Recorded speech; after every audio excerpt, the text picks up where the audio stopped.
मोदी जी अक्सर कांग्रेस मुक्त भारत के सपने की बात करते हैं, तो आज आइए उस मनुष्य को याद करते हैं जिन्होंने इस अभियान की नींव रखी थी। इन महान विभूति का नाम है नंदमूरी तारका रामाराव, जिन्हें प्रेम से आंध्र प्रदेश और तेलंगाना में एनटीआर के नाम से बुलाया जाता है। नमस्कार, मैं हूं अतुल मिश्रा और मैं लेकर के आया हूं अनटोल्ड हिस्ट्री का दूसरा एपिसोड। आपातकाल और जेपी आंदोलन के पश्चात ये एनटीआर ही थे जिन्होंने इंदिरा गांधी के अश्वमेध यज्ञ के घोड़े को थामा था।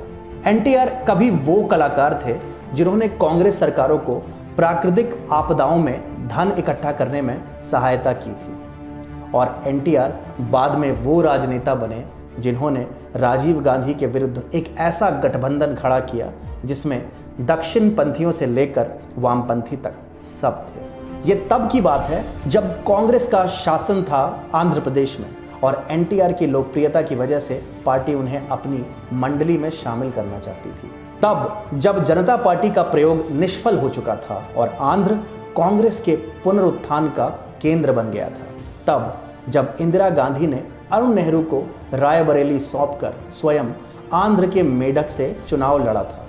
ये वो समय था जब कांग्रेस फिर से अपने विशाल रूप में आ चुकी थी, और ये वो समय भी था जब कांग्रेस जिसे मर्जी चाहे आंध्र का मुख्यमंत्री बना देती थी और जिसे चाहे उसे हटा देती थी। राजीव गांधी तब एक नौसिखिया राजनेता थे, लेकिन थे कांग्रेस के जनरल सेक्रेटरी।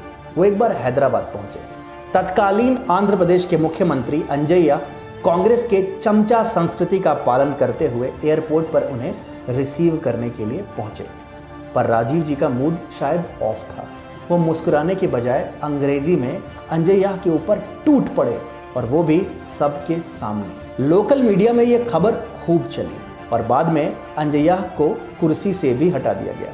1978 से 1982 तक आंध्र प्रदेश में 4 मुख्यमंत्री बने। राज्य के कई लोग इससे आहत हुए, लेकिन कुछ करने का बीड़ा उठाया एनटीआर ने। एनटीआर तेलुगु अस्मिता की रक्षा करने के लिए मैदान में कूद पड़े, और फिर शुरू हुई कांग्रेस और एनटीआर की सीधी लड़ाई। एनटीआर पर छीटाकशी का एक दौर सा चल पड़ा। कुछ विरोधी ने तो यह तक कह दिया कि भाई राजनीति एक्टिंग नहीं होती, पर एनटीआर जो एक किसान परिवार में पैदा हुए थे और अपनी मेहनत और कला के दम पर तेलुगु फिल्म जगत के सुपरस्टार बने थे, वो लड़ना भी बखूबी जानते थे, और उनके लड़ने के तरीकों ने भारत में चुनाव लड़ने के समीकरण और तरीके ही बदल दिए। एनटीआर ने एक शेवरोले वैन को अगले 9 महीने तक अपना घर बना लिया था, और उसका नाम रखा था चैतन्य रथ। ये था भारतीय राजनीति का पहला रथ। दूसरा इस कहानी के लगभग 1 दशक बाद आएगा, जिस पर बैठ महारथी बनेंगे लाल कृष्ण आडवाणी। अपने सुपुत्र हरिकृष्ण को सारथी बनाकर एनटीआर सड़कों पर निकले और राज्य के हर छोटे बड़े गांव की यात्रा की। बाप बेटे की जोड़ी ने लगभग 40,000 किलोमीटर की दूरी ऐसे तय की कि पूरे राज्य का चक्कर लग जाए। इसी रथ के ऊपर से एनटीआर अपने ओजस्वी भाषण देते थे। ये वो पहले राजनेता थे जिन्होंने आम जनता के साथ खाना खाया। ये जिस भी गांव में रुकते वहीं तीनों समय का भोजन भी करते थे। क्योंकि वो एक लोकप्रिय अभिनेता भी थे, इसलिए उन्हें ज्ञात था कि जनता का व्यवहार कब और कैसे बदलता है। उन्हें पता था कि आम जनता के साथ क्या सही काम करता है। राम और कृष्ण के पौराणिक चरित्रों को निभाने की वजह से उनकी एक अलग ही छवि भी थी, और ये चुनते भी उन विषयों को थे जो आम आदमी के सीधे हृदय तक पहुंच सके। इनका प्रचुर समर्थन तेलुगु समाचार पत्र ईनाडू ने किया, जो बाद में मीडिया जगत का बादशाह ईटीवी बना। एनटीआर ने जहां भ्रष्टाचार के खिलाफ खूब आग उगला, वहीं कांग्रेस के वंशवाद की आलोचना भी की।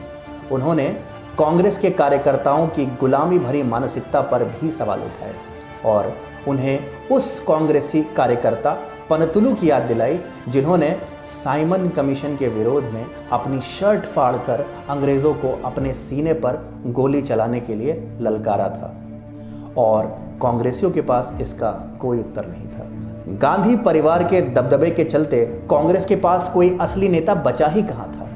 जब वो यात्रा करते तो विश्राम स्थल पर ही छोटी छोटी सभाएं करते और अपने उम्मीदवार चुनते। 9 महीनों के पश्चात चुनावों में इनकी पार्टी ने 294 सीटों में से 199 जीते और एनटीआर बने राज्य के प्रथम गैर कांग्रेसी मुख्यमंत्री।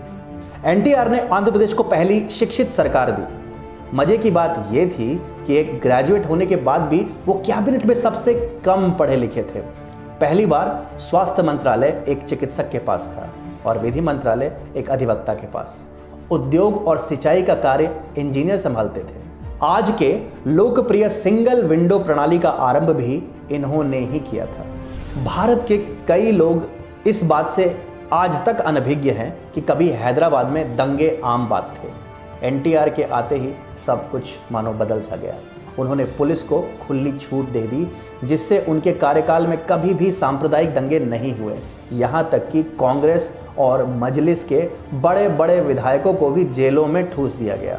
उनका डर ऐसा था कि नक्सली भी उनके गुणगान गाते थे। जी हाँ, योगी से पहले भी एक मुख्यमंत्री थे जिन्होंने बदमाशों के दिलों में खौफ पैदा कर दिया था। अपने हृदय का इलाज कराने जब एनटीआर को अमेरिका जाना पड़ा तो कांग्रेस ने उनके दाएं हाथ माने जाने वाले मंत्री को अपने झांसे में लिया, पार्टी के 2 फाड़ किए और उन्हें मुख्यमंत्री बना दिया। जब एनटीआर वापस आए तब उन्हें यह बात पता चली। फिर क्या था, चैतन्य रथ फिर से सेवा में हाजिर था। उन्होंने फिर से सड़कों से अपनी यात्रा शुरू की। द्रमुक से लेकर भाजपा तक सबने फिर उनका समर्थन किया। पर फिर हुई इंदिरा गांधी की निर्मम हत्या और प्रचंड बहुमत के साथ सहानुभूति की लहर पर सवार होकर राजीव गांधी लोकसभा में आए और प्रधानमंत्री पद की शपथ ली। पर आड़े आई तो 36 सांसदों के साथ सिर्फ तेलुगु देशम पार्टी। ऐसा पहली बार हुआ था कि एक क्षेत्रीय पार्टी मुख्य विपक्षीय पार्टी थी लोकसभा में।